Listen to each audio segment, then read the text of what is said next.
So today we're going to look at crawling. So we're going to look at what your child needs to be able to crawl and how your child learns to crawl. And the second half of the session, we'll look at some more practical advice. If you've got a child who's struggling to crawl, to give you ideas on exercises, positioning and handling to facilitate that crawling. So there's many reasons why a child might struggle to crawl. They may be high tone, they may be low tone. It may be due to a lack of strength or stability. It may be a problem with flexibility, they don't have the movement in their joints. It might be a coordination problem, or it might be just a pure problem with motivation. So there are many reasons why a child might struggle to crawl. So with my practical advice, obviously every child is unique, but just pick bits out that you feel appropriate to you. So hopefully there'll be some useful tips in there for you. So to understand how crawling develops, we need to have a little bit of a recap of some of the early sessions we did on development, particularly tummy time, because tummy time is absolutely key to the development of crawling. So those children that don't like lying on their tummies sometimes will be delayed with crawling. So if we think about the tummy time development that we talked about, let's have a look at my baby here. Hopefully you can see him. So to start with tummy time, we talked about the forearm prop position. So this is when they're resting on their elbows and lifting their heads up. Now in that position, your child is developing essential stability around their shoulder joint, which, as you can imagine, is really important for crawling. So that position is vitally important. As I've said before, the shoulder joint is a very mobile, flexible joint. It's not like the pelvis, which is a nice stable big pelvis where your thigh bone sits in. The shoulder is very, very flexible. So it really relies on ligaments, tendons and muscles to provide that stability for movement. So if your child has a difficulty with movement and in muscle tone, then shoulder stability can be quite challenging. So it needs to be practiced lots and lots. So that forearm position, forearm rest position on your tummy is essential. Also, the progression on from that position, the forearm, you might see your child begin to reach, so transferring weight from side to side. Again, that's a really important prerequisite for learning to crawl. And eventually, once they get stronger, then they push up on those extended elbows and flat hands into that position, and then will gradually begin to tuck their knees up under them and obviously achieve the crawl position, which is really important. So just going back to that tummy time, really important development. So if your child is struggling with crawling, then you might want to go back to lots of tummy time practice. And if you want to look at the session that we did on rolling, that's a lot more detail about tummy time exercises, so you might find that quite useful. But we'll touch on a few things in the second part in the practical session. So as I've said before, movement isn't learnt in isolation. When your child is learning to crawl, they're also learning other movements as well. As with rolling, when your child's learning to roll, they're also learning the key skills of sitting balance. And when your child is learning to crawl, they tend to be working on the transitions. They develop sitting and they're learning to transition from lying to sitting, sitting to lying, pulling to stand. Various transitions of movements are all practiced at the same time to develop this shoulder girdle stability. So if we have a quick look at, we have gone through sitting and transitions of movement, but if we have a look now at how your child is learning these movements and how they will help crawling. So if your child is struggling with crawling, you can use any of these movement transitions to help develop the stability around the shoulder, and you'll see how they kind of work together. So it's important to keep them going together. So first of all, your child will be probably sitting in a stable position, but just developing that propping and moving onto their tummies. So you can see just from that toys placed just out of reach. So they're beginning to reach from side to side, and then they'll reach and prop through that arm and reach for toys with the other arm. So you can see how they're having to take weight through that lovely extended arm as they reach over for the toy. And this then develops into the transition from sitting, and they'll sometimes fall and end up on their tummies. So the transition from sitting to lying, this movement, whoop, is really key to development of crawling. So you can practice that one. We'll go through it in a little bit more detail later on, but just realising how there's so much weight going through that arm and that shoulder in this transition movement, and how that is important for stability of the shoulders in crawling. So also working on lying to sitting at the same time. So your child, as we've said, they develop the skill of pushing up on extended arms, and once they're in that position, they will be able to tuck their hips up underneath them into that 4-point position. May not be able to hold that 4-point position or crawl at that time, but just shifting weight over into a sitting position. So this arm, you can see, is working really hard to go from that 4-point position, okay, pushing back over. So this arm is taking all the body weight, and it's what we call mobile weight bearing. So that hand remains flat on the floor and your child is moving their body weight over that flat hand, and that requires a lot of stability around that shoulder to keep it in one place rather than it collapsing forwards or backwards. It's a lot of stability. So your child transitioning from tummy up into sitting is really helpful in the development of crawling. All about the shoulders there. Okay, let's move on from transitions. So what encourages your child to be mobile in the first place? Well, mobility is really driven by motivation, and a child has to be motivated to move. Motivation might be lacking for a number of reasons. If your child is really high tone or low tone, has a problem with muscle tone, then movement up against gravity can be really effortful, and you've got to be highly motivated to overcome that difficulty.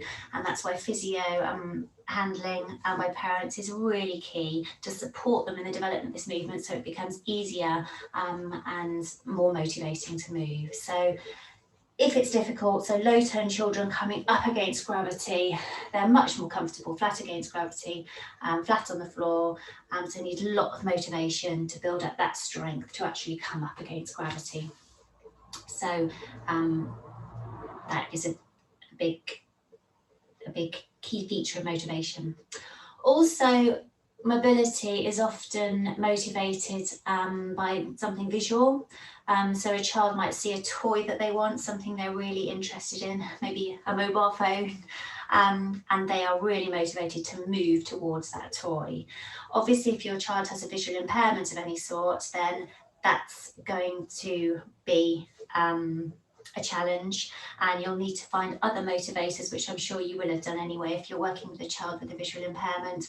So you're thinking about sound, touch, anything that stimulates your child, but vision is really important. Bright colours, interesting toys, so get a motivator. And an interesting one is siblings. Siblings can be fantastic motivators, but also if you've got a really helpful older sister who will, or brother, who can bring you toys, entertain you, keep you happy in a sitting position, what is the motivation to move? So just be aware of that. If you have got another child who's very attentive, then your child might have a lack of motivation to move because everything is brought to them. Alternatively, if you've got another sibling who's very active and moving around, this can be a huge motivator because your child wants to join in. So just think about the siblings and how they're interacting with your child as well. So motivation is really key to movement. So the first movement that your child develops isn't usually crawling. You usually see it when they're playing lying on their backs. So you might have put them down to play on the mat, and you come in and you find that they've moved across the room. You think, how on earth have they done that? That's usually how movement starts, your child. So we talked about development very early on, when we're looking at rolling, we're talking about a development of that flexion when you're lying on your back, and we talked about bridging. So when your child can put a foot, use this one, a foot flat on the floor, they have enough strength in their bottom to lift their hips up, and they quite enjoy that movement. And you'll find by doing that, if they're just doing it on one side and pushing with that leg, you'll find that they start to sort of either pivot round in circles or push themselves backwards. So you normally find that movement starts when they're on their back, pivoting or pushing backwards. So just be aware of that. It's the first signs of mobility. You also do see early movement on their tummies. So we just roll him over onto his tummy, pull his trousers up a bit. So once your child can achieve the forearm prop position and lift their head, they start to transfer weight, we've talked about, and also reach for toys. And in doing this, you'll see that they probably start moving forwards a little bit. Very upper body led. Legs are quite passive in this, but you see what we call a sort of commando crawl. So there's a lot of truncal sway involved, lots of sway from side to side, but these arms are working really hard, just moving forwards, forwards, forwards, very upper body led, but you see this sort of commando crawling happening, and that is a sign that your child is obviously motivated to move, and will be thinking and motivated to get into that crawl position. So that's commando crawling that you see. So at this point, you might see that your child, once they've got that extension in their arms and can push up against gravity, and they can bring their knees up into that 4-point position, so they can start achieving just that 4-point balance position. Now, to start with, they won't be able to lift one arm, lift one leg, or move at all. It will just literally be holding that 4-point position. Their weight will probably be a little bit further back in their hips, rather than directly over hips and knees. It's not usually asymmetrical to start with, because you need a lot of core stability to keep that alignment in the limbs. So it might be a momentary position there, coming back onto their bottom. But what you will see is something that, as physios we love, is rocking. So once your child can get into that position, you might see lots and lots of rocking. They enjoy being in that position. They'll just move backwards and forwards.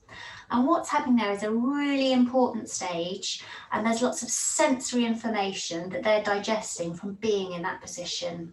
So they're learning where their arms are, learning where their knees and hips are, learning what happens when they move forwards and backwards.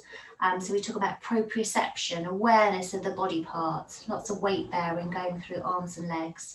Also balance, vestibular inputs happening, visual input, so lots of sensory information in that rocking forwards and backwards.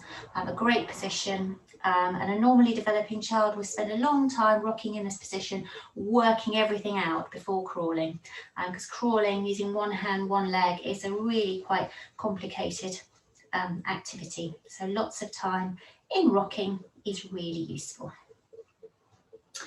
So you'll find that all children learning to crawl will do it very much in their own way, and they work on their own strengths and weaknesses. You might have a child who's quite low tone or quite hypermobile. So you might find that when they're in a 4-point position, they've got quite a saggy tummy, low tummy, and a really tilted pelvis. So that's sort of, if you think about yoga, that sort of cow position. So tilted pelvis, saggy tummy, and that's how they first start that 4-point position. Also, you might see a child who is lacking in stability around the shoulder. I know we talked about this in sitting. When your child first learns to sit, there's a position of stability. They raise their shoulders up, internally rotate their arms, flex up their elbows, and that's a position of stability. And you also see that in the crawling. So you see children up in the 4-point position with really raised shoulder girdles and really internally rotated shoulders and quite fisted hands as well. So if you see that, it's just a means of stabilizing. So it means that they're struggling a little bit with the weight for their shoulders, still learning how to develop stability around there. So just keep an eye out for that. It can be a very normal part of development, but just be aware that that is a stabilising position you might see. So it just requires lots and lots more practice of that 4-point position. So at the same time as your child is learning to hold their body weight in the 4-point position, you'll see an improvement in their upper limb function generally. So by taking their weight through extended arms in the 4-point position, they are really improving stability around their shoulder blade and around the top of their arms. So what you will see, because of that increased stability, the child will be able to stabilise their shoulder blade and move their arm in isolation from the body. So you'll see at this stage that your child will be able to reach up a little bit further because they've got the strength in their shoulder girdles. So that's a really lovely stage to see in association with that weight bearing through the arms. You'll see these arms coming up, waving, exploring toys in front of them. They'll also be strengthening up their forearms and their hands, and you'll see better manipulation of toys. Also what we call supination, where their hands move so the palm is up. They'll begin to be able to look at toys, investigate toys, and you'll see improvements in manipulation skills and handling skills as a direct result of that improvement in stability around the shoulders that they're gaining at this stage. Another position you might see is the bear walk position. So you get the 4-point kneels, that's on knees and arms, but some children experiment when they're doing the rocking in the position, might experiment and extend their knees up on flat feet to the bear position.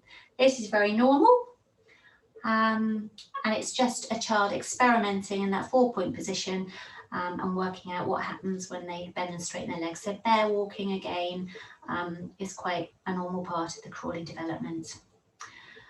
So at this stage, once your child can use maintain 4-point kneeling, you'll find that it's used really functionally. It's used for transitions, so when they're going from sitting to lying, lying to sitting, pulling to stand, 4-point kneel is a really useful transitional position. So it will be used more and more, and they will practice that position and developing their stability because it becomes really functional. Right, now from a 4-point position, they will hopefully develop enough strength to start lifting one arm up. So you'll find a more symmetrical 4-point position. So knees are directly under hips and hands are directly under shoulders. So they've got enough core strength to maintain that position. And you'll see the child begin to reach forwards for toys.